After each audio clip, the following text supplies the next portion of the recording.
अस्सलाम वालेकुम फ्रेंड्स, आप देख रहे हैं डिजिटेक प्रो यूट्यूब चैनल।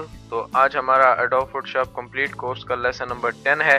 तो आज का हमारा जो टॉपिक है वो है इरेजर्स, यानी eraser tool, background eraser tool और मैजिक इरेजर टूल। तो आज हम इनके बारे में बात करेंगे। तो मैं आपको बताऊंगा कि किस तरह ये यूज़ होते हैं और किस पर्पस के लिए हम इनको यूज़ कर सकते हैं।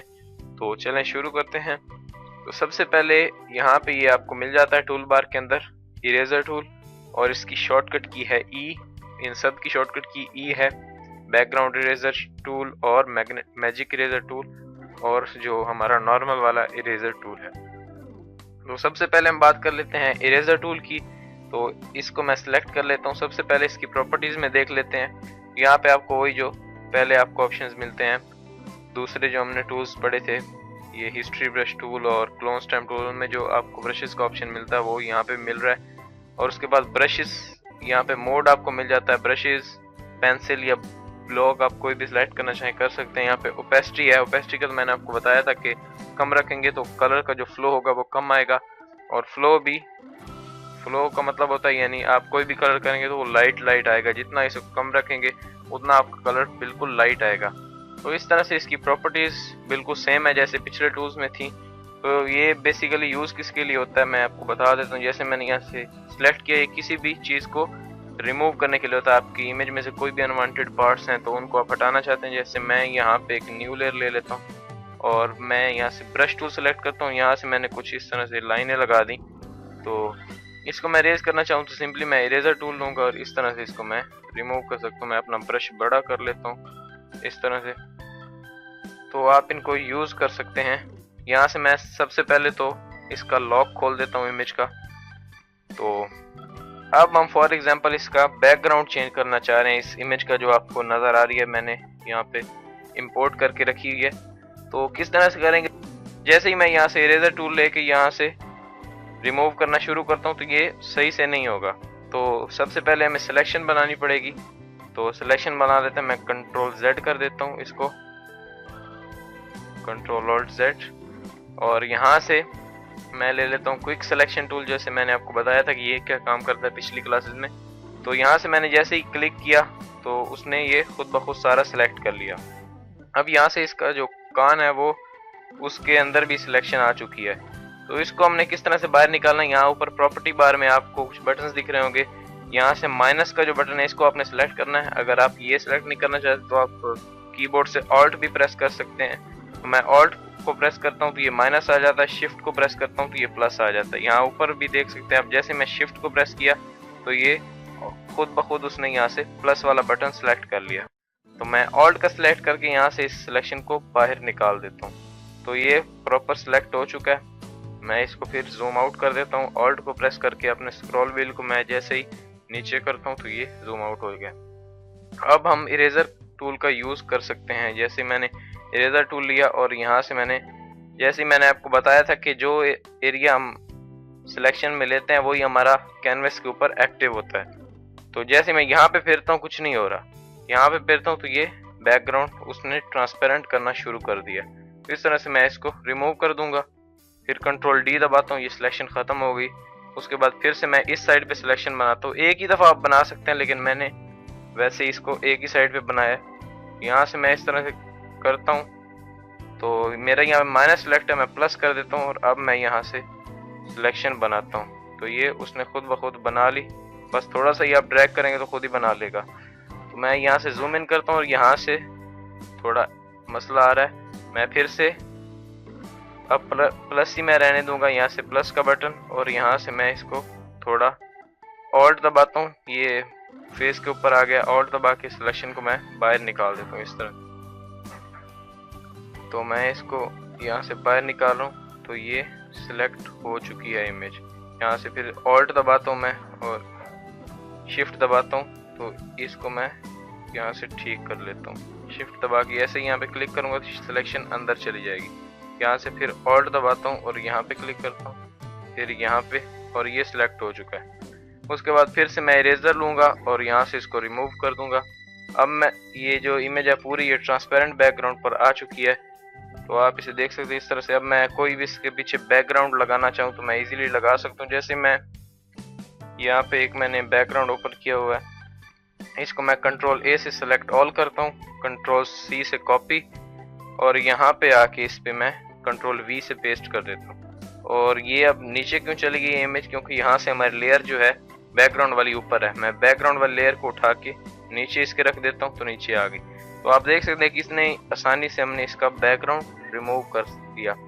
तो इस तरह से ये इसको आप यूज़ में ले सकते हैं। और भी ये नहीं कि ज़रूरी सिर्फ इसको रिमूव करने के लिए, आप और भी बहुत सारी जो इमेजेस होती हैं उनमें आप इरेजर टूल का यूज़ कर सकते हैं। तो उसके बाद हमारे पास आ जाता है बैकग्राउंड इरेजर टूल। तो ये क्या काम करता है, जैसे मैं इसको लेता हूँ तो इसका ब्रश कुछ इस तरह से आपको दिखेगा। एक है सर्कल बना हुआ और उसके अंदर आपको प्लस का साइन दिख रहा होगा। तो इसका नाम से पता चल रहा है कि ये किसी भी इमेज का बैकग्राउंड चेंज करने के लिए होता है। बैकग्राउंड इरेजर टूल है इसका नाम। तो जैसे ही मैं यहाँ पे शर्ट के साथ इस तरह से क्लिक करके ड्रैग करता हूँ तो आप देख सकते हैं मेरा ब्रश शर्ट के ऊपर जा रहा है, लेकिन शर्ट को कुछ नहीं हो रहा, यानी सिर्फ वो बैकग्राउंड ही रिमूव कर रहा है। ये इसलिए जैसे ही मैं यहाँ से प्लस वाला जो आइकन है उसको मैं शर्ट के ऊपर लेके जाता हूँ, उसने उधर भी बना दिया। तो यानी प्लस वाला जहाँ पे आप लेकर जाएंगे तो उसी तरह वो काम करेगा। यानी इस तरह से मैं इसका बैकग्राउंड रिमूव कर सकता हूँ। इस तरह से फेस के ऊपर थोड़ी प्रॉब्लम आएगी, उसको हम बाद में एडजस्ट करते हैं। पहले मैं इसका बैकग्राउंड इरेज कर देता हूँ इस तरह से। आपने ये याद रखना, अपने प्लस वाला जो आइकन है उसको अंदर नहीं जाने देना अपनी इमेज के ऊपर। इस तरह से यहाँ से जो मेन एरिया था वो हमने ट्रांसपेरेंट कर दिया। अब आप चाहें तो इसी से इसको रिमूव कर दें बाकी वाले को, या आप फिर से इरेजर टूल सेलेक्ट कर लें और इसको इजीली आप रिमूव कर सकते हैं। इस तरह से मैं इसको रिमूव कर देता हूँ। तो इससे भी आप इजीली किसी भी इमेज का बैकग्राउंड रिमूव कर सकते हैं। अब मैं यहाँ से फिर से कंट्रोल वी करता हूँ, वही बैकग्राउंड आ गया, उसको नीचे किया तो ये आप इससे भी चेंज हो गया। मैं F12 प्रेस करता हूँ तो ये दोबारा से हमारी इमेज जो थी उसी तरह से हो गई। तो इस तरह से आप इसका यूज़ कर सकते हैं। इसकी कुछ प्रॉपर्टीज मैं आपको बता देता हूँ। यहाँ पे अगर आप देखें तो कुछ बटन सेलेक्ट हुए हैं, यदि इस बटन से हमने किया तो प्लस वाला साइन जहाँ जाएगा उधर ही ये रिमूव करेगा।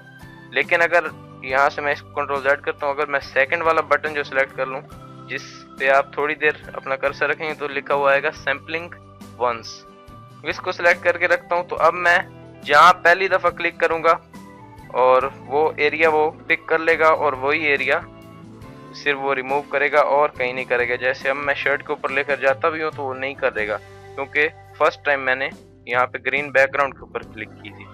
तो इस तरह से आप इसको यूज़ कर सकते हैं। जैसे यहाँ से वो कर रहा है, क्योंकि ये दोनों ये राइट साइड और वो लेफ्ट साइड वाला सेम है। तो इस तरह से भी आप इसका बैकग्राउंड रिमूव कर सकते हैं। तो आई होप कि आपको समझ आ गई होगी इसकी। और यहाँ से फेस से हमने किस तरह से एडजस्ट करना है मैं आपको बता देता हूँ। अभी यहाँ पे मैं पहले इसको रिमूव कर लेता हूँ बैकग्राउंड को, उसके बाद हम देखते हैं किस तरह से फेस के ऊपर जो प्रॉब्लम्स आ रही हैं उनको हमने किस तरह से सॉल्व करना है। मैं जल्दी से इसको रिमूव कर देता हूँ। तो मैंने इसको रिमूव कर दिया। फेस के ऊपर मैंने आपको बताया था कि कोई भी इस तरह का आपके साथ मसला है तो आपने हिस्ट्री ब्रश टूल को यूज़ कर लेना है। तो मैं हिस्ट्री ब्रश टूल को ले लेता हूँ और यहाँ से फेस के ऊपर मैंने जैसे इसको फेरना शुरू किया तो जैसे ही ये ओरिजिनल थी वैसे ही इमेज यहाँ से आना शुरू हो गई है। तो इस तरह से फेस इसका बिल्कुल क्लीन हो चुका है और ये बैकग्राउंड रिमूव हो चुका है। तो अब मैं फिर से कंट्रोल वी करता हूँ और बैकग्राउंड मैं लगा सकता हूँ। इस तरह से आप इसका यूज़ भी कर सकते हैं। तो मैं दोबारा से F12 दबा देता हूँ। तो उसके बाद हमारे पास आ जाता है मैजिक इरेजर टूल। तो ये क्या काम करता है, यानी एक जैसे ये पिक्सेल्स को सिलेक्ट कर लेता है। जैसे मेरी इमेज में ये ग्रीन जो पार्ट है ये सेम है, तो मैं जैसे इसके ऊपर क्लिक करूंगा तो उसने ये पूरा का पूरा रिमूव कर दिया। जो एक जैसे कलर्स थे इसने उनको रिमूव कर दिया। तो पिछली एक क्लास में मैंने आपको बताया था मैजिक वॉन्ड टूल के बारे में कि वो क्या करता है। मैजिक वॉन्ड टूल से हम इस तरह क्लिक करते थे तो पूरा एरिया जो सिमिलर कलर्स होते हैं उनको वो सिलेक्ट करता है। ये मैजिक वॉन्ड जो है ये सिलेक्ट करने के लिए यूज होता है, लेकिन ये जो है ये डायरेक्ट आपको एरिया जो है वो रिमूव करके दे देता है। मैं जैसे क्लिक करता हूँ ये उसने रिमूव कर दिया। तो डायरेक्टली आप जो सिमिलर कलर आपकी इमेज में अगर ज्यादा है तो आप इसका यूज कर सकते हैं, वरना आप सिलेक्शन बना के यूज कर सकते हैं।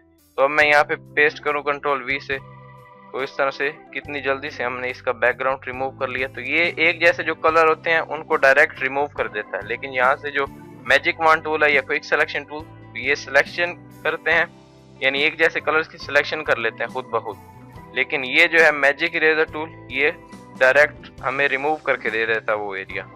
तो आई होप कि आपको इनकी समझ आ गई होगी।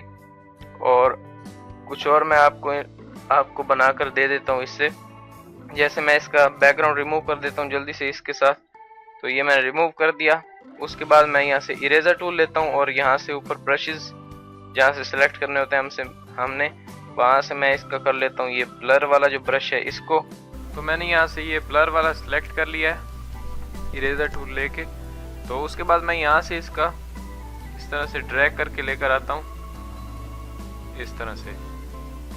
तो यहाँ से मैंने इसका फ्लो कम किया हुआ, मैं फ्लो को फुल कर देता हूँ और अब मैं इस तरह से ड्रैग करके लेकर आ जाता हूँ इस तरह से। बाकी वाला मैं हिस्सा रिमूव कर देता हूँ। हमारे पास ये इस तरह का कुछ इमेज के ऊपर इफेक्ट बन चुका है। इसको मैं उठा के किसी बैकग्राउंड पे लगा सकता हूँ, यानी फ्लैक्स और ये बैनर्स जो होते हैं उन पे आप देखते हैं इस तरह के इफेक्ट्स भी।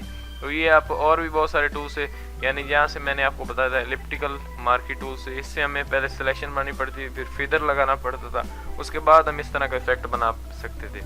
लेकिन यहाँ पे हमने सिर्फ इरेजर टूल लिया, उसको यहाँ से ब्लर वाला सिलेक्ट किया और यहाँ से हमने बस शेप उसको दे दी, तो ये हमारा रेडी हो गया।